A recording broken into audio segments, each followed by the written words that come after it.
Hello children, कुसुम ma'am की online class में आपका स्वागत है। प्यारे बच्चों, आज हम पहली कक्षा की हिंदी की पाठ्य पुस्तक झिलमिल की इकाई 4 परिवेश की जानकारी में आए हुए रंग बिरंगे पक्षी और इससे आगे के पेजेस आओ खेलें में चिड़िया उड़, तोता उड़, ये सब हम इस वीडियो में सीखने वाले हैं। वीडियो को शुरू करने से पहले एक और बात बच्चों, अगर आपको मेरी वीडियो अच्छी लगे तो प्लीज़ इसे लाइक भी करें, अपने दोस्तों के साथ शेयर भी करें, और अगर आप अभी तक मेरे चैनल का हिस्सा नहीं बने हैं तो मेरे चैनल को सब्सक्राइब भी करें और साथ में दिए बेल आइकन को ज़रूर प्रेस करें। तो देखिए बच्चों, आज हम शुरुआत करते हैं पेज नंबर 18, यानी कि पेज नंबर है हमारा 18 है, रंग बिरंगे पक्षी। तो अब यहाँ पर इस पिक को ध्यान से देखो बच्चों, आपको क्या नजर आ रहा है? यहाँ पर कुछ पक्षी है और वो भी रंग बिरंगे। तो मुझे बता सकते हो कि ये कौन कौन से पक्षी है? इनके नाम पता है आपको? ये बताओ, ये कौन सा पक्षी है? ये है कबूतर। और इसका रंग कैसा होता है बताओ? इसका कलर है ग्रे, यानी कि स्लेटी। और क्या खाता है बच्चों बताओ कबूतर? कबूतर अनाज के दाने खाता है। अब यहाँ पर देखो, एक पक्षी और भी दिया गया है, इसको बताओ ये कौन सा पक्षी है? ये है पैरट, यानी कि तोता। और तोता क्या क्या खाता है बताओ? तोता खाता है अमरूद, टमाटर, हरी मिर्ची और सभी प्रकार के मीठे फल तोता खा लेता है। और बताओ, और इसका रंग बताओ बच्चों? ये ग्रीन कलर, यानी कि हरे रंग का तोता होता है। और एक और बात तो मैं बताना ही भूल गई आपको, ये जो कबूतर है ये सफ़ेद रंग के भी कबूतर होते हैं। और अब आगे देखिए, ये बताओ ये कौन सा पक्षी है? ये है चिड़िया। और चिड़िया का खाना क्या है बताओ? क्या खाती है चिड़िया? चिड़िया भी दाने चुगती है। और ये है बाज। और मुझे ये बताओ, बाज क्या खाता है? ये पक्षी मांसाहारी पक्षी होता है, यानी कि ये मांस खाता है। और सभी पक्षियों में सबसे ज़्यादा तेज उड़ता है और ये अपने से भी ज़्यादा बड़े और भारी जानवर को भी मारकर खा जाता है। अब आगे देखो बच्चों, ये क्या है बताओ? हाँ, ये है मुर्गा। अब मुझे ये बताओ, मुर्गा क्या खाता है? मुर्गा दाना चुगता है ना? दाना खाता है ये भी। अब यहाँ पर देखो, एक और भी पक्षी दिया गया है और इसका नाम बताओ बच्चों? ये है मोर। और मोर हमारा राष्ट्रीय पक्षी भी है ना? और ये क्या खाता है पता है? ये दाने भी चुग लेता है और ये कीड़े मकोड़ों को भी खा जाता है।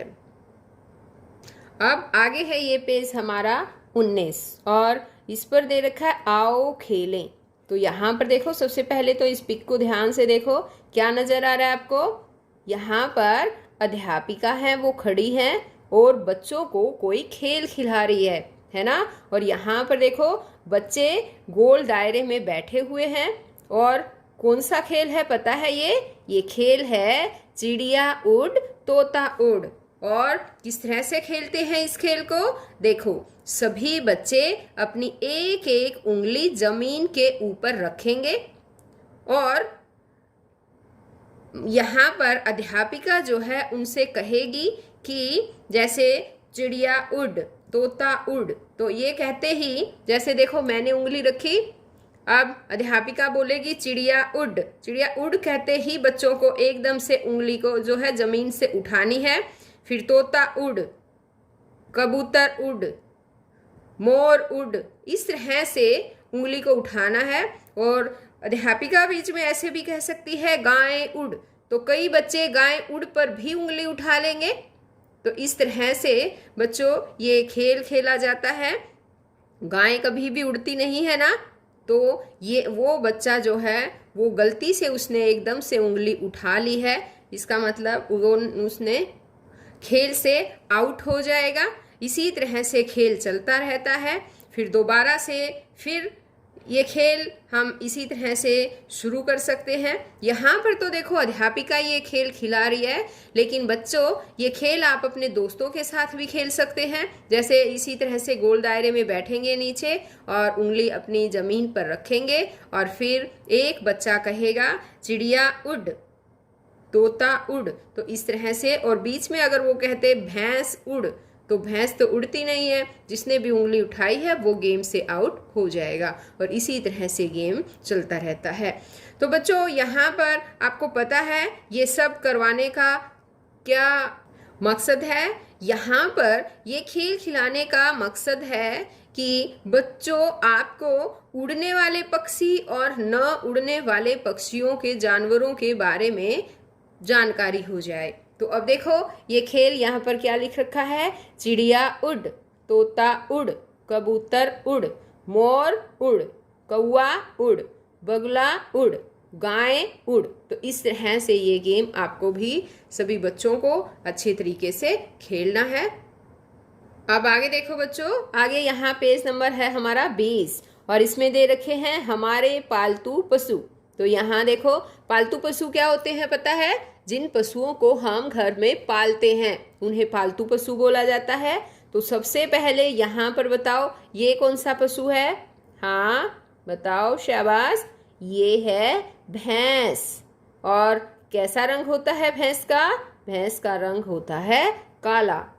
और बताओ हमें ये हमें क्या देती है, ये हमें दूध देती है और उस दूध को पीकर हमारे शरीर का पोषण होता है और हम स्वस्थ रहते हैं। अब यहाँ पर देखिए ये बताओ ये कौन सा पशु है बताओ, ये है बैल। और बैल बोझा ढोने में भी काम आता है, यानी कि बैलगाड़ी में बैल का ही प्रयोग किया जाता है और ये हमारे गांव की अर्थव्यवस्था को बढ़ाने में भी इसका काफ़ी योगदान होता है। और बच्चों पहले तो खेतों को जोतने में भी बैलों का प्रयोग किया जाता था, लेकिन आजकल ट्रैक्टर आ गए हैं और भी नए नए संसाधन आ गए हैं। इस वजह से इसकी उपयोगिता, अहमियत थोड़ी सी कम हो गई है। अब यहाँ पर देखो ये कौन सा पशु है बताओ, ये है बकरी। और बकरी हमें क्या क्या देती है, बकरी हमें दूध भी देती है और बकरी के बालों से ऊन भी बनाई जाती है। अब आगे देखो यहाँ पर ये बताओ ये कौन सा पशु है, ये है गधा। और गधा किस लिए उपयोगी है हमारे लिए बताओ, गधा बोझा ढोने के काम आता है। इसके ऊपर हम चाहे कितना भी वजन रख दें और ये आराम से चलता है और सामान को एक स्थान से दूसरे स्थान पर ले जाने में हेल्प करता है। आगे यहाँ पर देखो बच्चों, ये बताओ ये क्या है, ये है कुत्ता।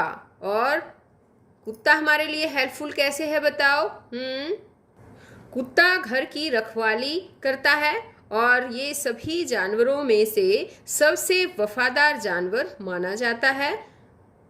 और कुछ ट्रेंड कुत्ते भी होते हैं जो पुलिस में चोरों को पकड़वाने के लिए, अपराधियों को पकड़वाने के लिए काम में आते हैं।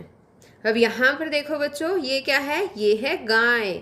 और गाय हमारी माता है ना, ये बात तो सुनी होगी आपने।